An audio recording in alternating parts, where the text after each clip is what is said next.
დღეს ჩვენ ვისაუბრებთ ბენჟამინ კონსტანის შემოქმედებაზე. ბენჟამინ კონსტანს მისი თანამედროვეები იცნობენ უფრო მეტად როგორც პოლიტიკურ ფიგურას და საზოგადო მოღვაწეს. დღეს ჩვენ მას ვიცნობთ განსაკუთრებით მისი ავტობიოგრაფიული რომანის მიხედვით, ეს არის ადოლფი. და ვთქვათ, ამ რომანის გარდა შეგვიძლია დავასახელოთ კიდევ მისი ორი რომანი, ეს არის სესილი და Le Cahier Rouge, ლურჯი წითელი დღიური. რაც შეეხება მოკლედ მიმოვიხილავთ, რაც შეეხება ბენჟამინ კონსტანს როგორც საზოგადო მოღვაწეს და მის პოლიტიკურ კარიერას. კონსტანი, როდესაც გარდაიცვალა, მას ყველა მიესალმა როგორც ძალიან დიდ პოლიტიკოსს და ამასთანავე ლიბერალ პოლიტიკოსს. სიცოცხლეში შეიძლება ითქვას, რომ მას არ იცნობდნენ ფაქტიურად როგორც რომანის და რომანების ავტორს. ამის მიზეზი შეიძლება იმაშიც მდგომარეობდა, რომ კონსტანი მის სიცოცხლეში აქვეყნებს მხოლოდ და მხოლოდ ადოლფს, ხოლო მისი ორი რომანი, სესილი და წითელი დღიური, გამოიცემა მხოლოდ მისი სიკვდილის შემდეგ. აგრეთვე ამ პიროვნების ირგვლივ მთელი რიგი პოლემიკური მოსაზრებები არსებობდა მის კარიერასთან დაკავშირებით, მის ასე ვთქვათ, იყო ის კარიერისტი თუ არ იყო და ასე შემდეგ. ეხლა ეს პოლემიკა ჩვენ ნაკლებად გვაინტერესებს, უბრალოდ ვიტყოდით, რომ მან დაწერა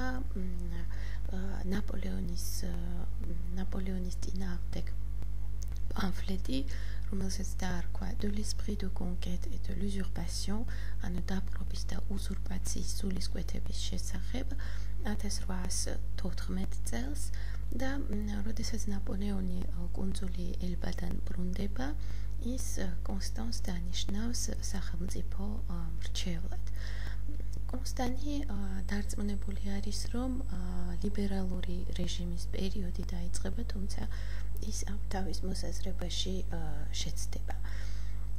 ბოლო 15 წლის მანძილზე კონსტანი უფრო მეტად მუშაობს, არა ვთქვათ, რომანებზე, არა ლიტერატურულ ნაწარმოებებზე, არამედ უფრო ის მუშაობს პოლიტიკურ ფილოსოფიაზე. და მას დაწერილი აქვს 1815 წელს დაწერა მან პოლიტიკის პრინციპები და აგრეთვე ის ეწევა ჟურნალისტურ მოღვაწეობას, რადიკალების მოწინააღმდეგე პოზიციაზე დგება.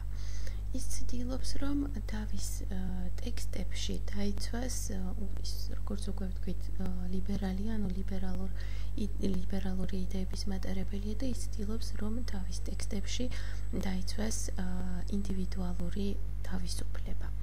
და მას აგრეთვე დაწერილი აქვს პოლიტიკის თემის გარდა, მას აგრეთვე დაწერილი აქვს ნაშრომი, საკმაოდ ვრცელი ნაშრომი, რომელსაც ეწოდება რელიგიის შესახებ და რომელსაც ის წერდა 1824-დან 1831 წლებამდე.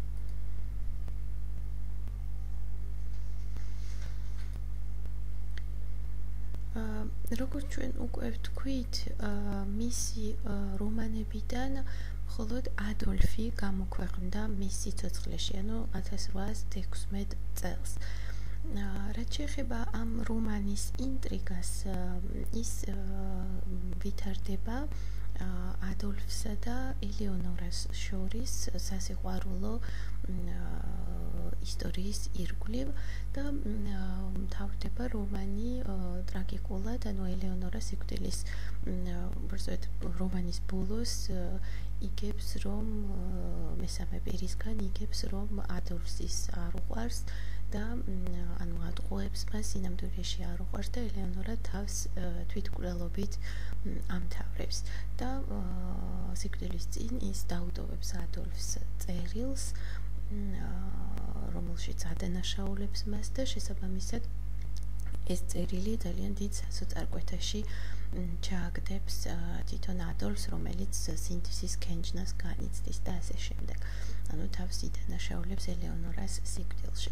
ეხლა ეს ფაბულა ჩვენ გვაინტერესებს, ანუ ეს სიუჟეტი ჩვენ გვაინტერესებს იმ თვალსაზრისით, რომ ეხლა ვნახავთ თუ თითქოს ასეთი მარტივი და იოლი ინტრიგა რამდენად არის შეფარულად მოცემული ბენჟამინ კონსტანის მიერ და რამდენად შეიძლება ისფარავდეს კიდევ რაღაც სხვა, ასე ვთქვათ, ანალიზის სხვა საშუალებასაც იძლეოდეს, რასაც ჩვენ ვნახავთ.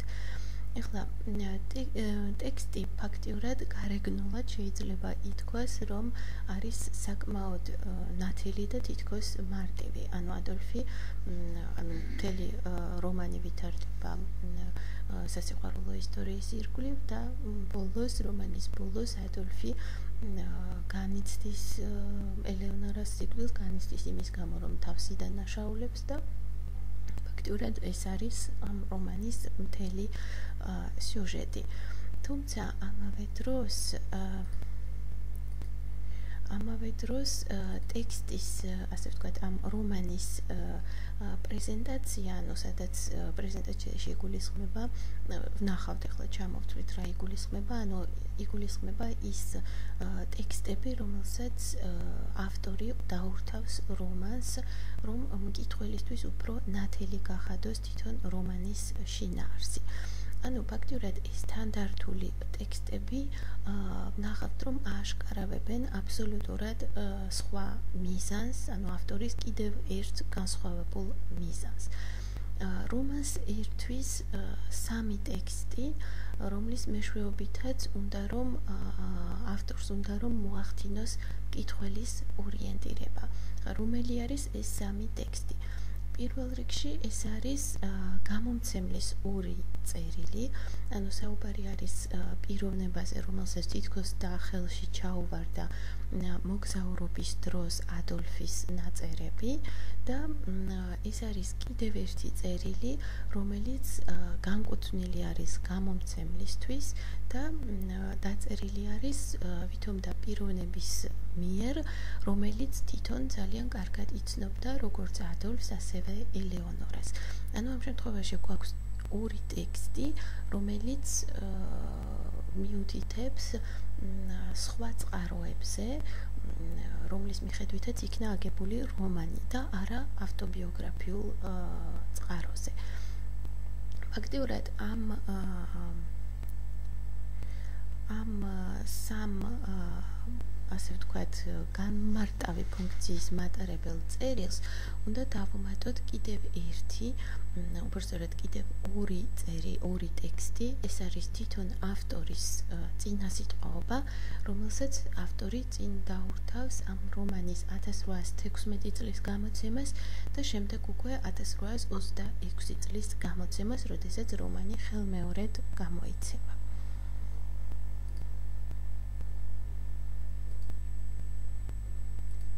ფაქტიურად კონსტანს უკვე